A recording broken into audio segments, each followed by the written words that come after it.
Okay, Assalamualaikum. Alright, so now let's proceed with grounds. Okay, grounds for judicial review of discretionary power.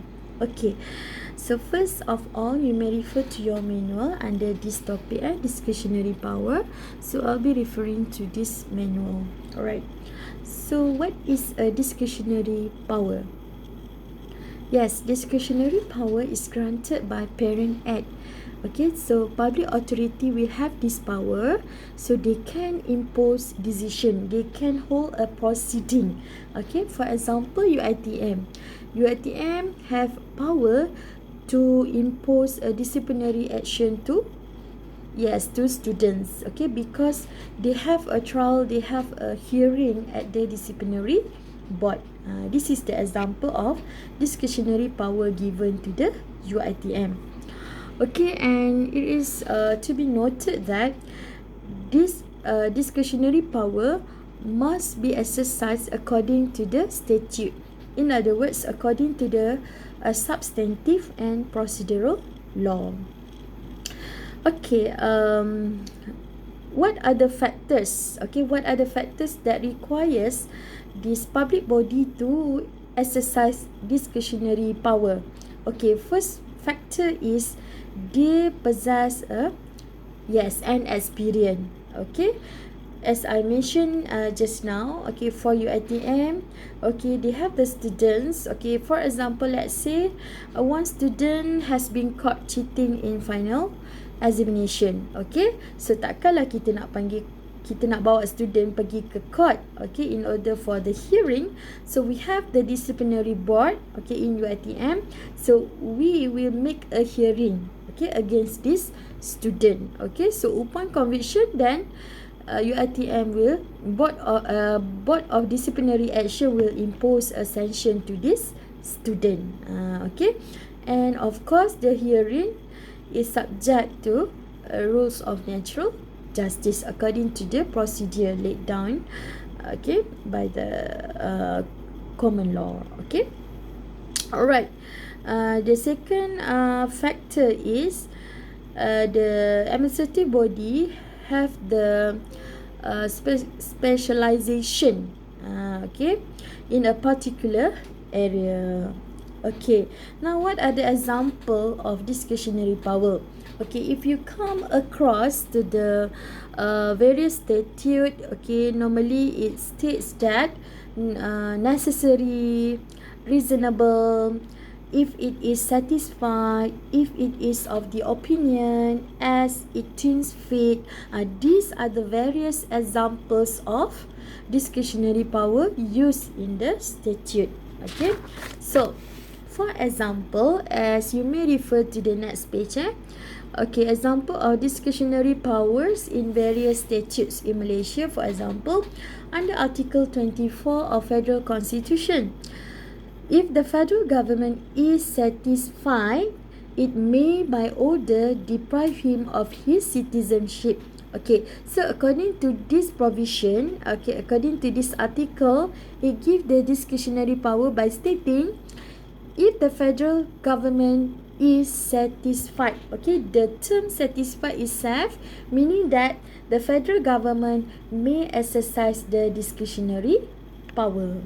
Okay, now let's move on to the grounds for review on the exercise of discretionary power by public authority. Okay, basically we have a common law review.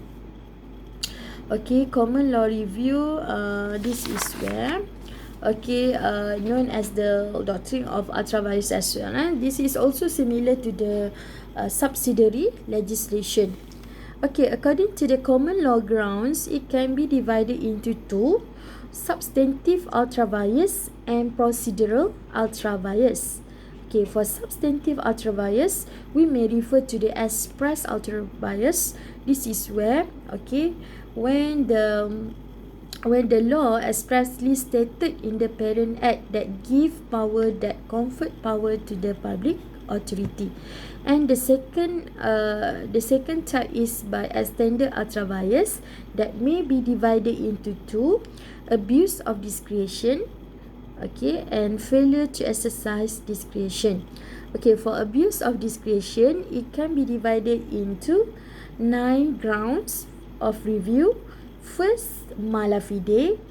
Okay, a relevant or irrelevant consideration, improper purpose, vague purpose, unreasonableness, unfairness.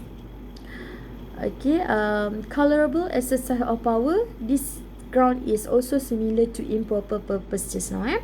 Okay, and then we have a misdirection of facts and law, delay and unreasoned decisions. Okay, next for a failure to exercise discretion.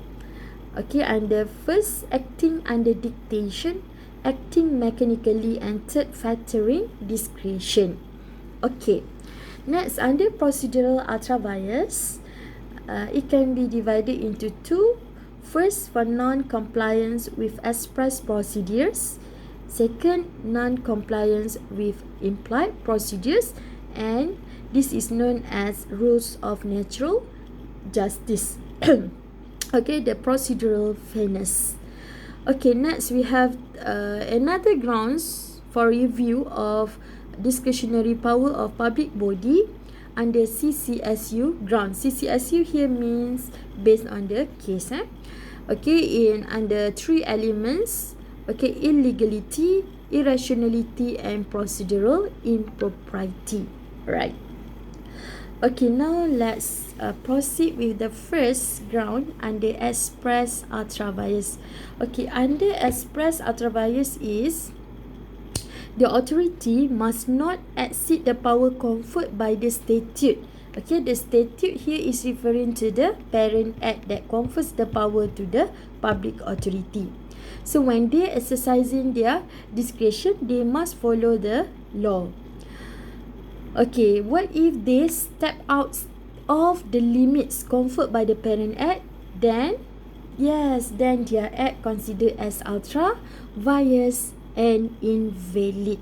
Okay, the first case for you today is Fazil bin Muhammad Noor against University Technology Malaysia UTM.